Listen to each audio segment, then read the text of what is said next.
Welcome to the intersection of technology, cybersecurity, and society. Welcome to ITSP Magazine Podcast Radio. You're about to listen to an episode of Through the TechVine. So be quiet, pay attention, and get inspired. There is one truth that is not told enough. Technology is not magic, but it can be magical. Technology is human. It is part of who we are, our evolution, our future. Will it be a dystopian or utopian one? Well, that is up to us and nobody else. Knowledge is power, now more than ever.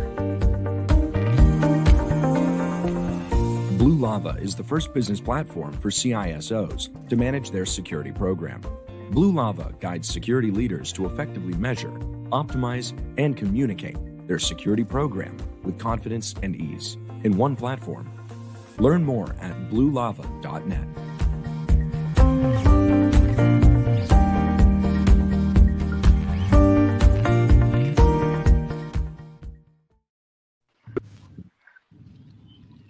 There we are. We're live. We have Santa or Monica or Bay. What the hell? You didn't pick the right name. Santa or Monica or Bay. I don't know. Who is it? That's a beautiful view, Marco. Making me jealous. Are we making it weird, or is it me, or?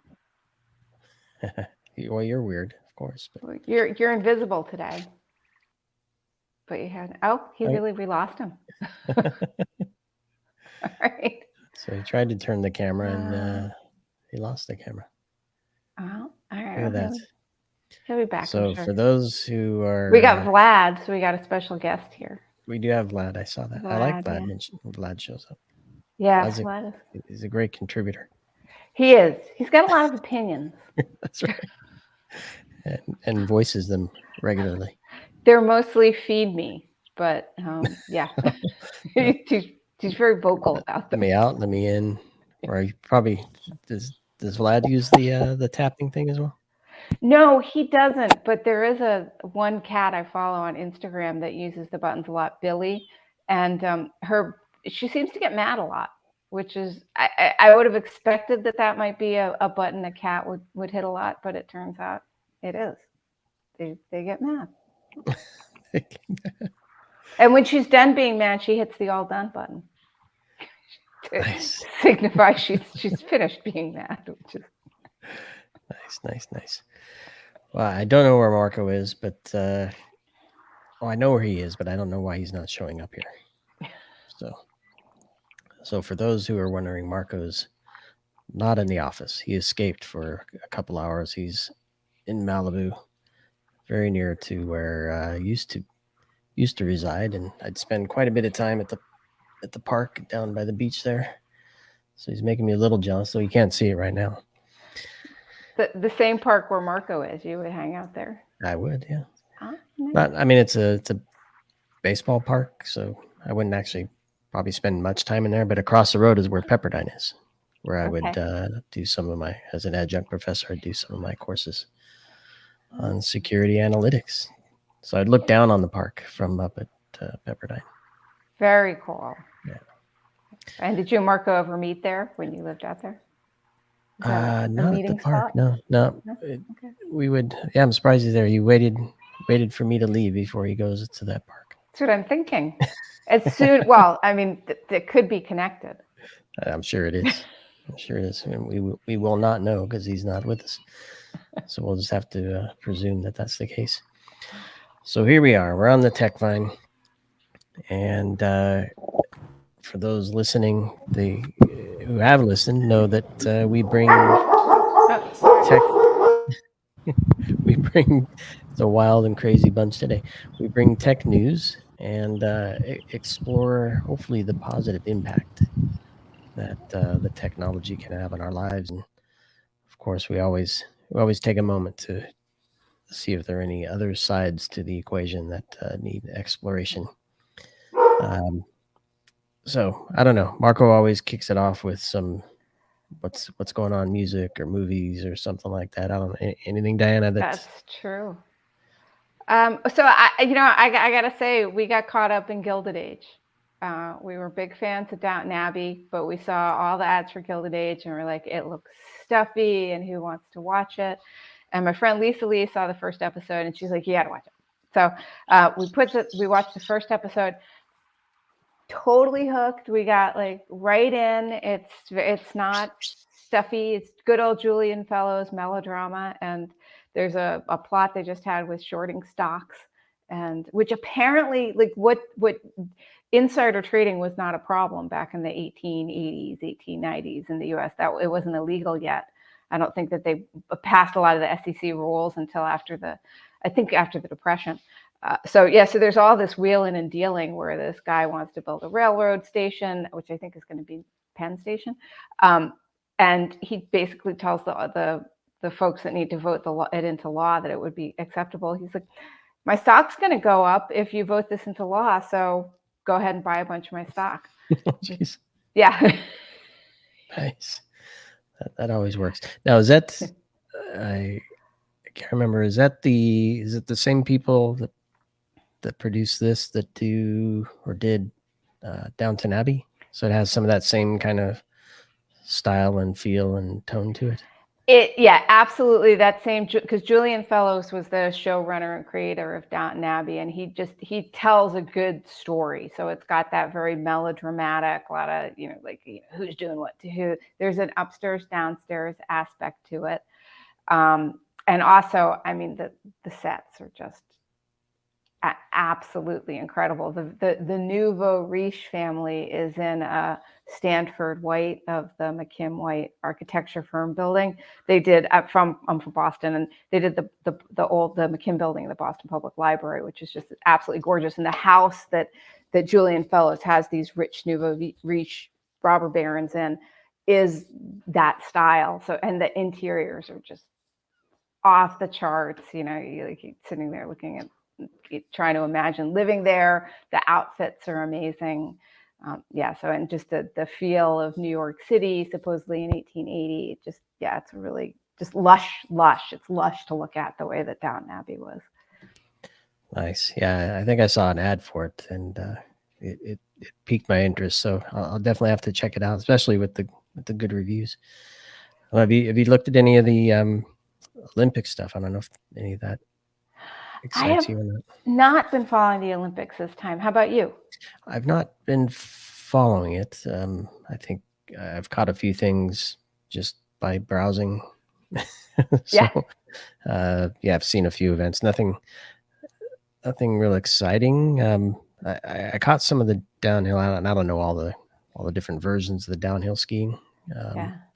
But there was one where evidently it was just really icy, and almost every other competitor like slipped and fell and didn't finish. It was pretty strange. I was wondering about that because I had read that they had to, and that's Ed, everybody. I know. I've seen it. Hey, Ed. We sometimes say hi to Sean and Marco. But I read that they had to manufacture all of the snow this year, and I've never I don't downhill ski, but I've seen and felt manufactured snow, and it feels very different. I don't know if it's that icy, like even like the indoor snow range, the indoor skiing in Dubai, for example, that's all manufactured. It's not like the snow that falls, the powder snow that you're used to in New England or something. It just feels very icy and very different.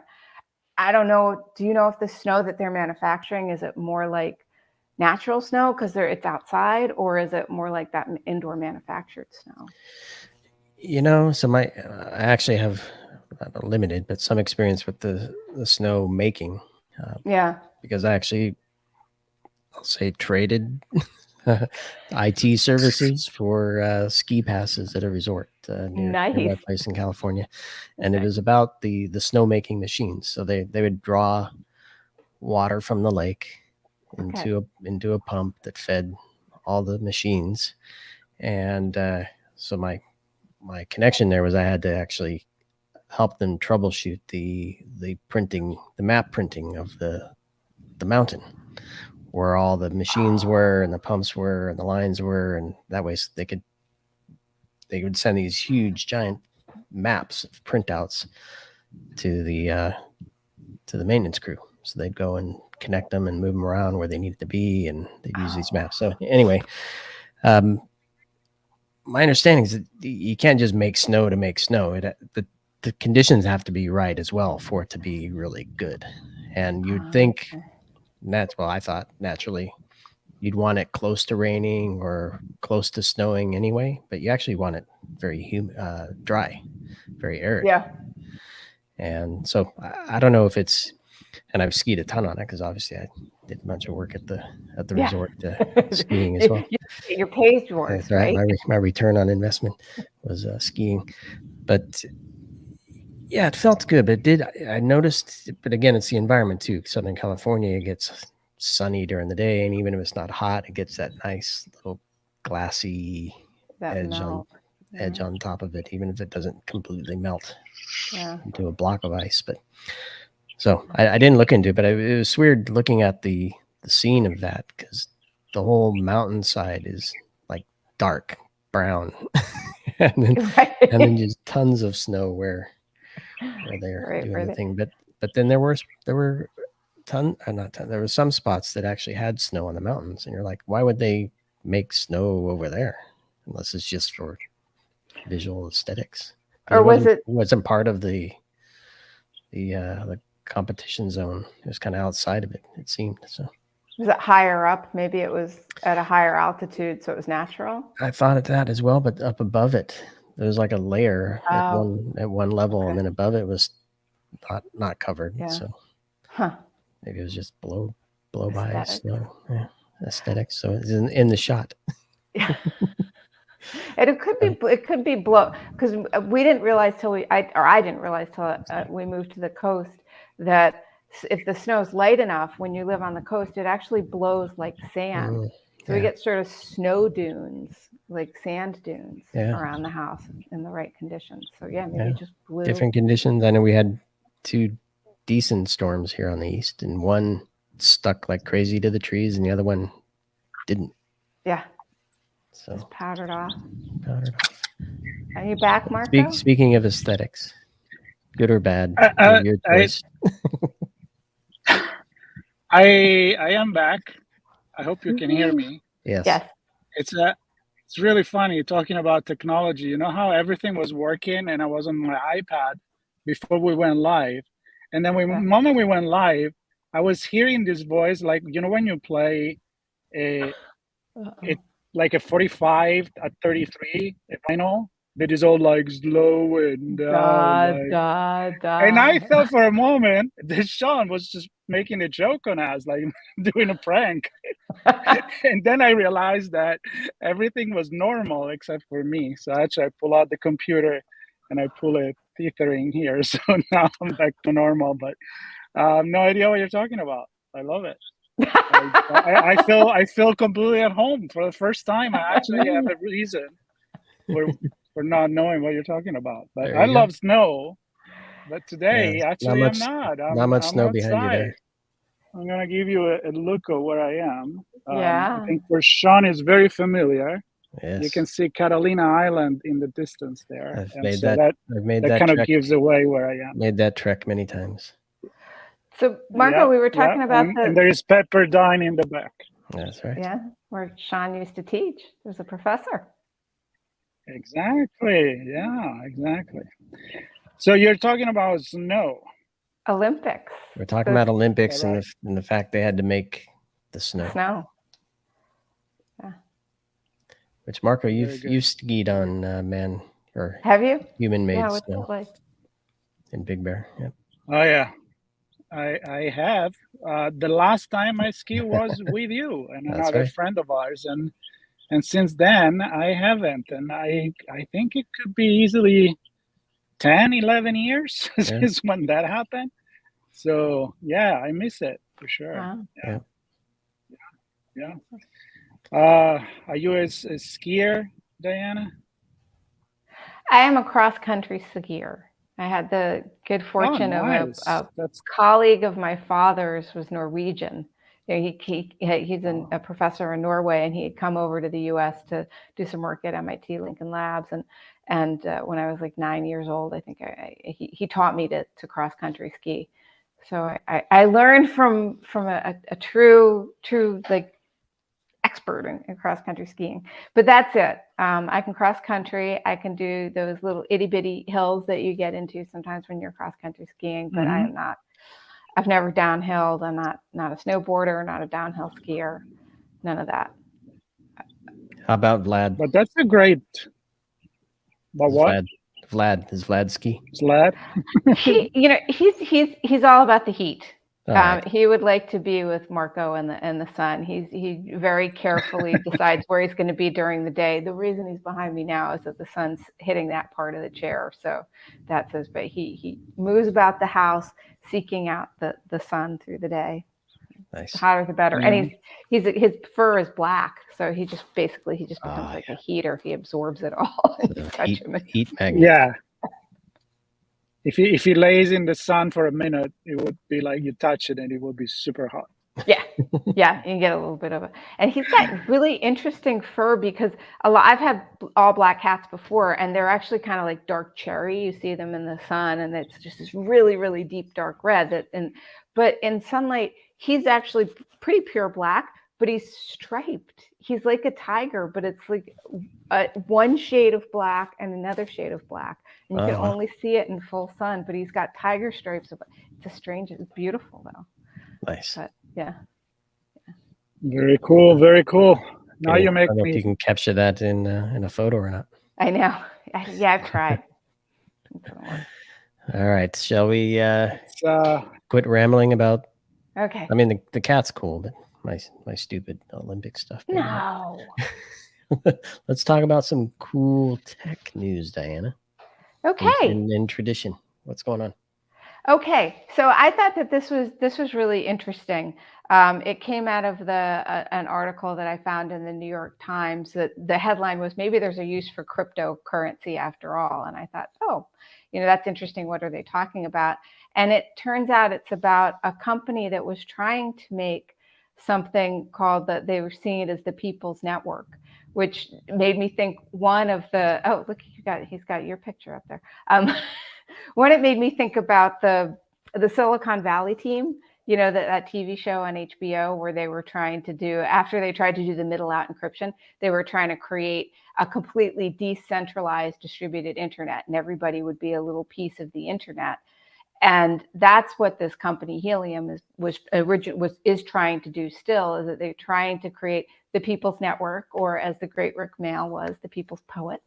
But this would be that everybody has, or people who are within the network would put up routers or something like that, a router to be able to pass the signal along, a little bit like back in the days when there were BBS systems and it was expensive to call outside of your range, but you'd call to the next hop, right? And then you could actually have this very long distance network for very cheap. So this is using LoRaWAN, which is the long range radio, a wide area network, and you create the hops along, and the long range can be 5-10 miles away, but you can create a mesh that would cover the entire country with these devices.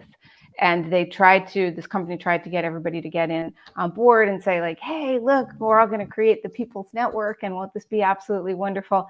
And after about 2 years of trying to do this really nice, wonderful, great thing, they realized that they were about to go bankrupt and go out of business. So they had a big meeting and they all got together.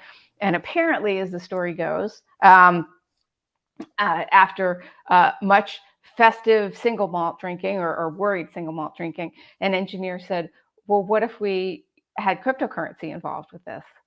So they've reimagined it.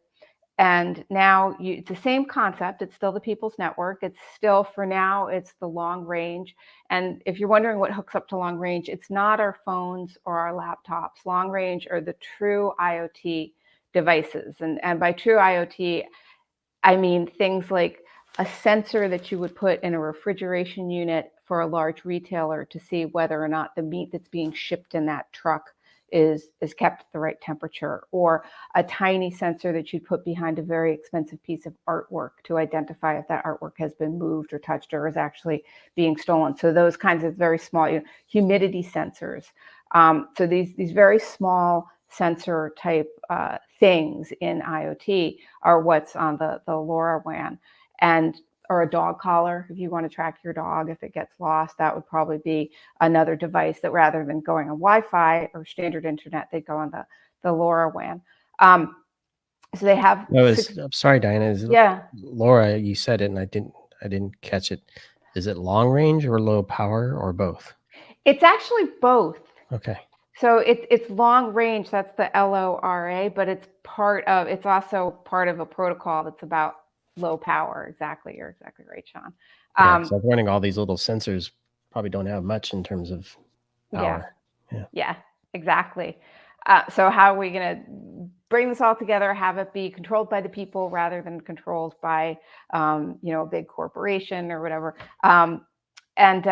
They got people on they said, let's try cryptocurrency. So now what you can do is, if you set up one of their devices, if you set up a device, so they don't sell the devices, but they have partnered with companies, then you become part of the people's network and provide this coverage for the long range WAN. And by getting on the network and providing the coverage, instead of having proof of stake mining, they have something called proof of coverage. So your device is saying, I'm here, I'm creating coverage so that my device is providing network access and another hop along the path, so I'm part of the mesh. And then you can use that, and it's creating its own cryptocurrency, which I forget what it's worth right now. But I did read, as I was studying this, to see, is this real? Are people using it? Someone who on Medium, who does a Medium blog about, had like different ways to get extra money, so they're trying to, like, what are your side gigs? So they tried this as a side gig, and between the beginning of the year and now, they were making $500 a month. They made $500 a month in the coin. So it was just kind of an interesting, this interesting idea to create the people's network, but then how they in 2019 turned it from a network people weren't being part of to something that people are being part of by incorporating cryptocurrency and proof of coverage into the mix. I thought it was just... So the altruistic dream wasn't enough. You had to actually incentivize somebody. So yeah. And the reason I asked about the low power is I was thinking about the devices, but is the mining taking place on this network as well? Because wouldn't that like destroy the network? Or is it just they're paying through crypto and the mining for the cryptos elsewhere, or is it combined, or what is it? I think they're doing parts of the mining, because I think the proof of stake here is with the proof of coverage. I think there's some mining going on, but it's very low power, because from what I read, it's only going to take about 5 watts. I think it was a month. So it seems that it too, that whatever they've got is also low power, which makes sense, because if you're going to put something into somebody's house and they're going to share the bandwidth, but you're then going to run up their electric bill, it doesn't help if you're making $500 a month, if you're spending an extra $600 for the electricity rate, that wouldn't be very good. I don't know if I don't know the technicality of it, but it looks like on a low power you're not going to be able to mine. But the fact that you're using the proof of having that on coverage, and with the coverage makes sense, because I was looking in cryptocurrency lately, and the application are just crazy. Like, for example, there's one that is called Power Ledger. Not to go back into the green energy grid, but the Power Ledger is actually made by this company that pretty much allows people to resell their energy, the extra energy that they create, as we talked many times in the past. And so each one of these initiatives now, they do have the cryptocurrency. It's almost like it's the law that you have to have that. Like I was looking into a new one the other day. It's called Audius, and it's very popular now. They're talking about it because it's a alternative Spotify, considering everything that's going on there. And of course, I'll actually learn about it because I saw this Audius cryptocurrency, and then I connected. I went the other way, and then I discovered that it's actually an independent artist radio, that it's all free, but you can actually pay or contribute to the artist by using the cryptocurrency. So it's an entire new world, but this is the cryptocurrency side, of course. That what is really cool is kind of like this free, like almost like it sounds like a pirate internet, like a 3.0, right? That is not control and that people just create their own. So that's cool. I must ask what you guys see in terms of security on doing this, because it comes spontaneous, the question. So speaking of pirate internet, right? Because on the long range, it's these low power devices, but they are hooking this up now into 5G, which could actually make this fully. I'm not an expert in this. I just did some research to be able to talk a little bit. But from what I read, the security aspects of it are staying with the provider. So they're doing, I see. So you're just amplifying the signal. Yeah. But and I think that the issue outside of just making sure that the signal's there would be if you get into an area that doesn't have coverage, if somebody tried to take somebody else's device out because they were making money because they had better coverage and that kind of stuff. I think you're right, would have to be looked at. So not too long ago, there was something proposed by, of course, Amazon, where they were, I don't know if it's active, this thing or not, but it was actually about your devices to become competitors of the signal, so that if your device goes down, I mean, your internet goes down, but next to you, you're using like a camera, like a Ring camera, it could hop on that Wi-Fi, so you're feeding your camera and your camera doesn't go down, which is good. But then there was the whole security thing connected to that. Like, of course, the good and the bad of the story. So, Sean, there's always the dark side, and not because I have Darth Vader on my head, but there's always the dark side. There is, and I don't know. I was thinking, the first thing that comes to mind is who has access control for the network and the devices and the turn it off. It's crossing it, and who's if it's for the people, is the people running it, or I don't know what's the sure there's some technology being used or method to let the traffic flow, and I don't know if it's TCP or whatever it is, but there's something around that, and somebody's controlling that, right? But what I wanted to maybe not focus so much on the security is kind of the use cases. You mentioned a couple, Dan, and I was just thinking, well, what else might this be interesting for? I really like the one of keeping track of perishables and making sure that the temperatures stay within range so that they arrive in good form. I'm just wondering, what is this? A couple things came to mind. First would be sensors in homes to track microclimate. Might be one. Another, I hate to even go here, but I'm going to anyway. If a sensor is our watch, it could track micro health, outbreaks of flu, measles, whatever else. So I don't know. Maybe the article mentioned others, or maybe you have some other ideas, or Marco, anything? Well, I didn't know about this, but of course, it always makes me think about there's so much good, and then there is a little bit of bad. And maybe because I'm connecting it to the news that I was thinking about talking today, is the element of trust, like that contract. It's kind of like, the social contract, like, okay, it's the people internet. So it makes me think a lot of, really good intention, the manifesto, and then as it happened in history, the good intention turn out in bad things sometimes. So as long as you can establish that trust level, either because it's a contractual, even through digital currency. I mean, you can do a digital contract there, and if you screw up, you're out. But I think the potential is incredible, and I want to focus on those for once. Like we're always talking about the bad side of things.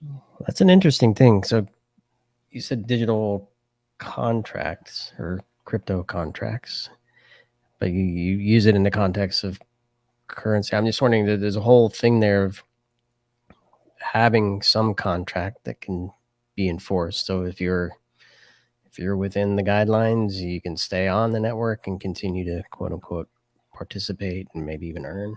If you fall out of bounds, if you're an asshole, sorry, your contracts are moved in. But the next step beyond that is, do you lose the monetary value? Because then that's becomes an interesting case of, all right, you may not be doing something malicious or intending to be a bad person on this network, but you may not do something right. And so if there's a negative impact, you might take a little extra time to make sure your own network is configured properly and that you're not sharing credentials with your kids so they can play the games that access these sensors that connect to these networks or whatever it is. So there might be an incentive to actually think about this and do the right thing, not just but because you're going to actually keep the money you've made by participating. Yeah, from a philosophical perspective, what you said, it's kind of that loop again, that the good intention turning into something bad, or this need of freedom and independence. You do things in the name of freedom, but then you realize that if you don't enforce that freedom, the bad actor are going to step in. So somebody's going to have to control. So you end up creating that government entity that it was the first thing that you didn't want to have to start with. So it becomes that loop. That's a big debate for all of this, right? But there could be a way that is again, like a digital contract that it's just enforced by respecting the rules. What if it's not an entity that does that, but are the rule itself that automatically if something goes wrong, you're kicked out? But then you're going to say, well, I'm going to hack the rules. You're going to have to. You get kicked out, Marco. Yeah.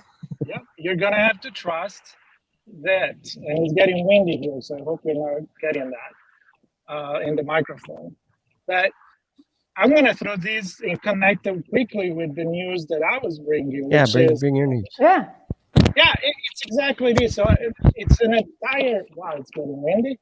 I'm gonna fly in a little bit. Like flying. As long as you don't hear it, it's pretty bad. We hear you moving around, avoiding the wind, but not the wind itself. No, I'm gonna go behind the tree here. I'm gonna go. There you go. No, it's not helping. No. So this is about airplanes, fighter jets, driven by artificial intelligence.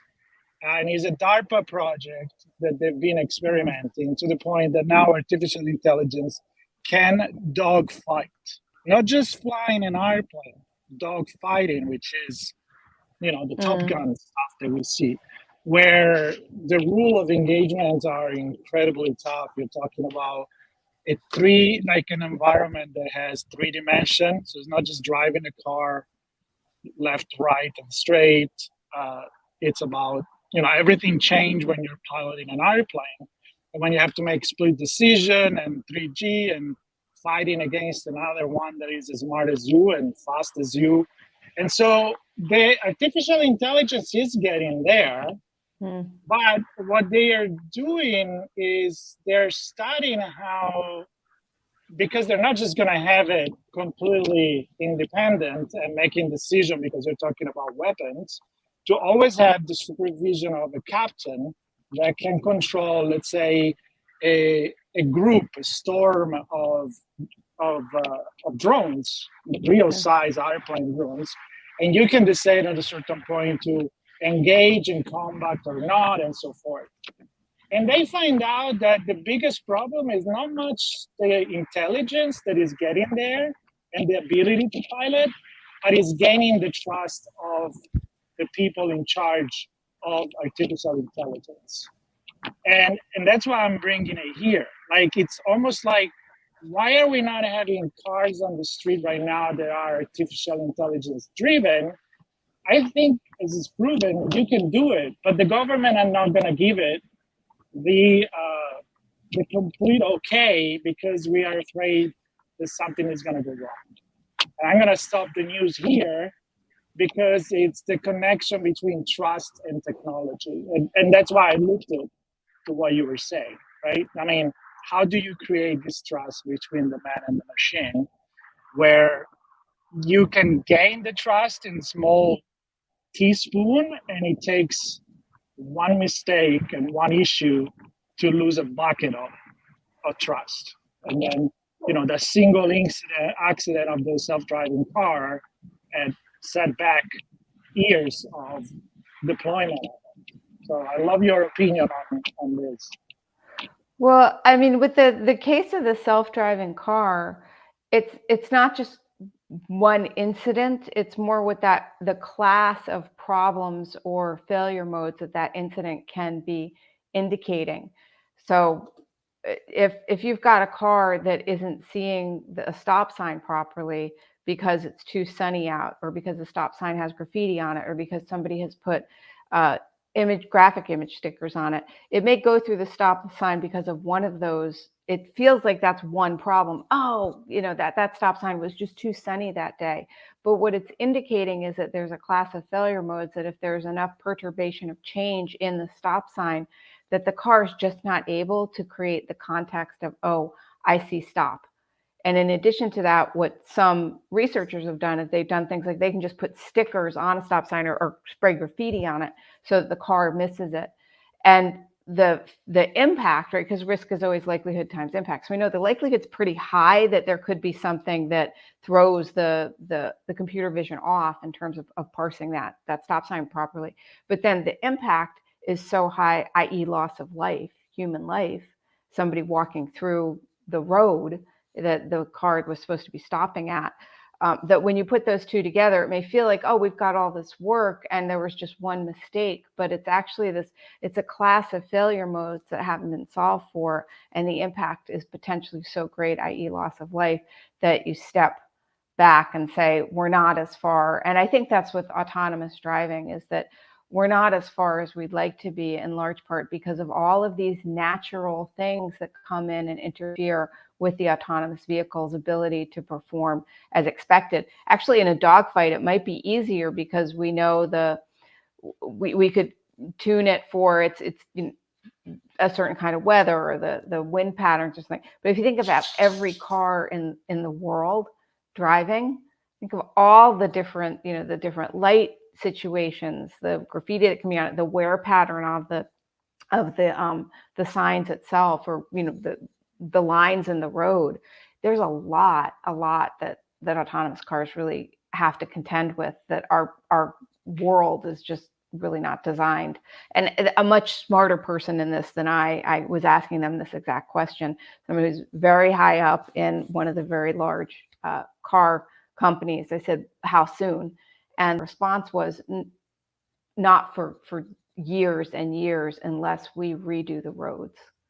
If we redo the roads, then yes, then we can do it very quickly. But if we don't redo the roads, long. And how many roads would we need to redo, or do we just create new ones? And let's bulldoze some houses and create new roads for eminent domain. Get rid of them. Yeah, or maybe we could just do highways, right? I mean, so we drive on the rural roads, which have a lot of problems with, the lines not being drawn properly, or, fading and things. I'm not implying that the lines were misdrawn. I meant, they faded, they crumbled away with wear. The question is, when enough is enough? Well, it's situational. You just want an autonomous car? Marco does, I think, yeah. Well, I think you make some extremely important points, Diana. And we lost him. I think he's muted, but that's all right. It's just windy here. It's windy, so he's muting. That's why I muted it. But my point is, how many accidents? When do you balance the human error that still happens, the machine error, and you finally say, maybe it's better to have the car drive themselves. That's when I said enough is enough. Well, it's interesting that you're bringing that perspective, because I think on pretty much every other conversation that we have, it's like, why are we pushing technology so fast? Right now, he's so like, far? hustle it. So I I'm think going the other there's way around today. there you go. There's one big difference between the two, cars and fighter jets, because I think the ultimate goal with cars is to move precious cargo, people and other things. Yeah. And I think the ultimate goal with the fighter jet, I would think, is to not have a human in there. Why put that? Why put the human at risk when if so maybe to your point of trust, they don't trust losing the investment of that plane, so they stick a person in there to make sure everything goes right, and with extreme failures, so the plane doesn't crash, and hopefully the human can save themselves at the same time. But I think it's different because ultimately the plane is going to fly itself, right? And whether it needs to be full size that can hold a person and do all the other stuff that goes on with the pilot inside, or if it's just computers and weapons, it may look very different. And I don't know, maybe configured to fly in a different way. Maybe there's night ones versus day ones. Maybe there's rain versus dry ones, and they get deployed based on the use case.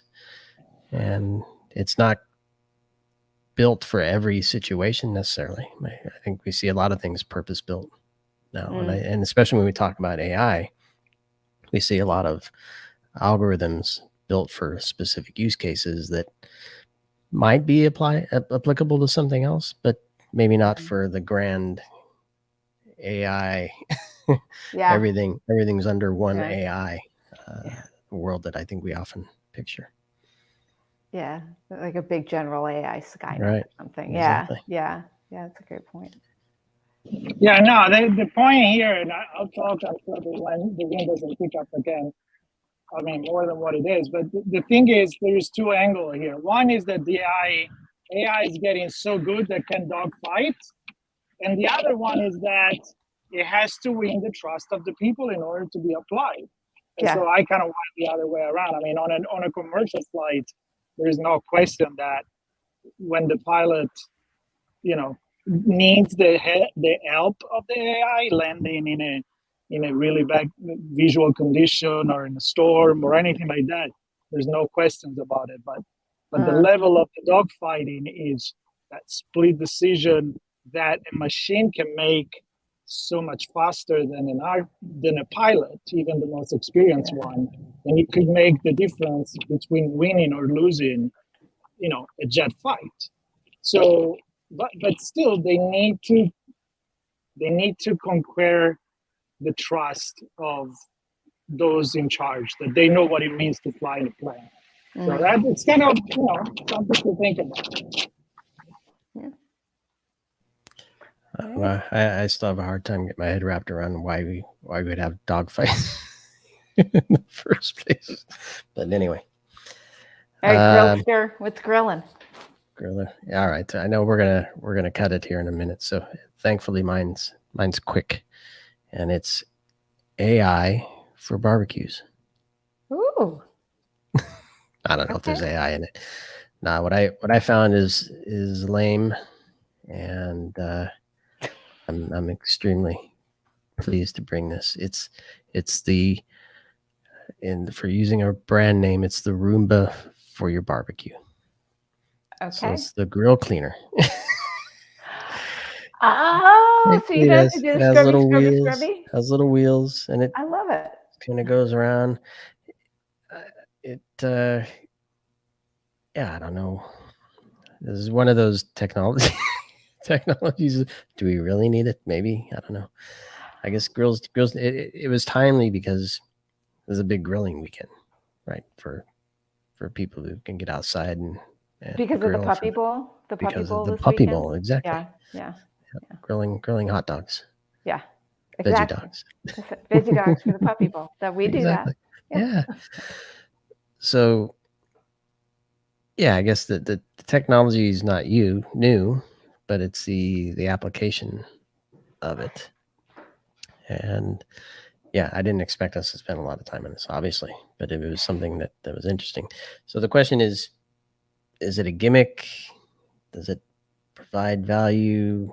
It doesn't really say. It's a tweet post, so it doesn't really say much in terms of how much it's analyzing. It talks more about the batteries and then it and has the bristles to clean and things like that. I would get it if it was the right price, because trying to scrub out the grill itself is really time consuming. You never get it quite clean, and after a few years, right, you end up having to get a new one. So if you could just finish your cooking, wait till I guess you need to do cool, and then you put your little bot down and it does its thing. I like it. I don't see a downside to that unless it's really expensive. So we're cool without any question about an artificial intelligence that clean your grill, but we're not going to give it a $2 billion jet. Right. That sums it up. Yeah. Is that what That's we're right. doing? AI at the end? I want the grill cleaner to make my grill fly like a jet. I don't know if that's going to happen. There you go. Can your grill dogfight is the question. That's right. Let's talk about the capacity of AI. I mean, what kind of intelligence do you really need to do that, or clean the floor versus, flying a jet that 4Gs and fighting crazy maneuver? Which at the end, I look at that. I mean, honestly, I like you said, I'd rather not have jet fights or war in general. But when you think about the application of the artificial intelligence, be able to do something like that, and then you think about who is going to fly the spaceships that we're going to use to go to Mars or to explore the universe, it's quite impressive, the things that we can already achieve. So that's the good news there. And then if we don't do war, I'm better off myself. Yeah, for sure. War against dirty grill. What are those called? Grill grates. War against dirty grill grates. There we go. So Sean, you know about food, but growing up, I heard people say you never clean the grill. Have you ever heard that? Because it kind of get disinfected on its own when you burn it. Yeah. What's your theory on that? Depends how lazy you are. Yeah, there are different schools of thought. I mean, some pans, cast iron pans and griddles, I think you kind of what is it called? Season. They right. Season. I don't know. Depends what you're cooking. I'm certainly not a scientist to know where things could go bad, but I'm thinking maybe an undercooked piece of chicken left on there might not be good. Or let's be honest, what you put on in food may not be the only thing on there. Cockroaches come to mind. I remember being away for months when I lived not far from where you are right now, Marco, up in the mountains. I came back to a barbecue that served as a primary home for a bunch of rats. They crawled up in there and yeah. Awesome. Now you're kind of crossing the line there. We've had possums. Yeah. So even if they don't set up house, they certainly go in and have a nibble. And so if you don't clean the grill, so a little bit of possum poop. That's right. What does it look like? Is it a little spider that just goes through it, or is it a big machine? What is it? It looks the size of, if I had to guess. I'm just looking at the video here again. Maybe the size of a frisbee, and it's round. It's round in diameter, or it's round, circular in diameter, or circular, and yeah, kind of fits like this. Assuming you can see my hand, so it fits in there. Three bristles. And it kind of go like a rail. They're kind of it's kind of spinning like. It has three rotating bristles on the bottom. Oh, I see. Okay. I was not seeing that at all. I was thinking like one of those little hex bugs, but that kind of grabbed onto each one of the metal spokes. It would just go from one end of the spoke to the other and then move. And I didn't think of it as like spinning. Yeah, so I don't know how effective it is just kind of rambling around hoping to get in between. So it may not be, maybe effective is not the right word. Although that could be a question as well, but efficient. Yeah, there you go. If you're going straight in between, it might be a little more efficient than if you're just kind of spinning around and not catching every in-between spot correctly. So it might take 2 or 3 times as long. I don't know. Although you think that they probably engineer. I'd be interested in the engineering because they must have designed this to be as effective as possible and efficient as possible. Yeah. So maybe if it was like a little hex bug kind of thing, it takes too long or it doesn't balance, whereas this thing balances. It might get stuck because it seems like this. Yeah. It has to stay on top to move around a bit. Yeah. Yeah. So and also Diana, I don't know which kind of grill you're picturing because it's showing it in a grill that's charcoal, like the kind of the basin ones. Yep. With the coal, but it also shows it on a gas one that are more rectangular. I was thinking the charcoal ones because that's. But doesn't need to be intelligence. What does the intelligence bring to cleaning the grill? That's not big. I mean, how does it know when it's done? Mechanical adoption. Oh, it sounds like intelligence. One of those, let's use artificial intelligence in your toothbrush. So maybe it's gonna find out where your cavity is. Now that's good. Why don't you add a toothbrush that tells you if you have a cavity before it becomes too big? But again, what's the advantage of the artificial intelligence on cleaning the grill? I'm not so sure, but yeah, maybe it's gonna help some other. Yeah.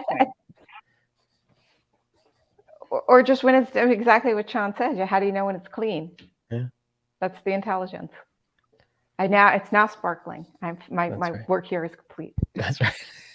All right. Yeah, I can see that. Otherwise, it's just gonna stop when you have to stop it, or it has to stop when you actually run out of battery, or you have to put a timer, which might be too early and it's not clean. Exactly. Okay. So if it can sounds like my wash machine that it just left. My dishwasher doesn't clean the dishes sometimes, and I have to do it by hand. And I'm like, what's the point? I wish you were intelligent. And now I know that I'm onto something because conversation that helps. Love it. Well, it needs to know when it alerts you. You need to know when to stop. That's the key. Exactly. Enough is wisdom. Enough. Artificial wisdom. That's right. that we need it. And with that one, if somebody can invent some artificial wisdom, I'll take it. I'll definitely take it. All righty then. Sean, I think this is the last time I feel like, like when you watch those guys and gals straight from the heart of the hurricane or in Florida right before I had to come around and find this. You need your Weather Channel jacket on? Yeah, it's a beautiful view, but I'm dealing with this. So that was fun. I loved it. It's something different. It's the afternoon wind coming through. That's the wind shifts. You could have a lot of fun sailing right now, Sean. That's right. Yeah. Make it to the island quickly with the nice blow of wind there. Yeah, that's true. That's true. Good time. Good memories there too. Yeah, good memories for sure. All righty. Right. I think we're good, and we have some news, but we decided that it's too early. So maybe people want to stay tuned the next episodes, which may also be just 2 of us or 2 of you, or 2 of you, or. One sounds like a song from the 80s. One of not me. 2 of 2. Only 2 of us. Wasn't that a song? Like just the 2 of us. Just the 2 of us. Sing it, Marco. Sing it. No. Sing us out. No, I'm gonna pass on that. All right. I think the Although I'm audience, tempted. thanks us. Nah, That, no. that, Yeah, thank you. don't worry, folks. I have the mute button ready if he starts. I'm not gonna sing. All right, I right. think I'm gonna go enjoying a drive through the canyon, and You enjoy the drive. as usual. Don't dogfight on the way back. Happy Pup Bowl, everybody. Happy Puppy Bowl. Yes, enjoy the clean barbecues, everyone that bought one of those fancy devices. And new tech. Enjoy the Super Bowl. Enjoy everything. Enjoy life. Your Enjoy team technology. Is playing. Enjoy technology responsibly. How's it? There you go. There you go. All right, I'm taking us out. See y'all next week. Take us out. Bye-bye. Bye-bye. Blue Lava is the first business platform for CISOs to manage their security program. Blue Lava guides security leaders to effectively measure, optimize, and communicate their security program with confidence and ease in one platform. Learn more at bluelava.net. We hope you enjoyed this episode of Through the TechVine podcast. If you learned something new and this podcast made you think, then share itspmagazine.com with your friends, family, and colleagues. If you represent a company and wish to associate your brand with our conversations, sponsor one or more of our podcast channels. We hope you will come back for more stories and follow us on our journey. You can always find us at the intersection of technology, cybersecurity, and society.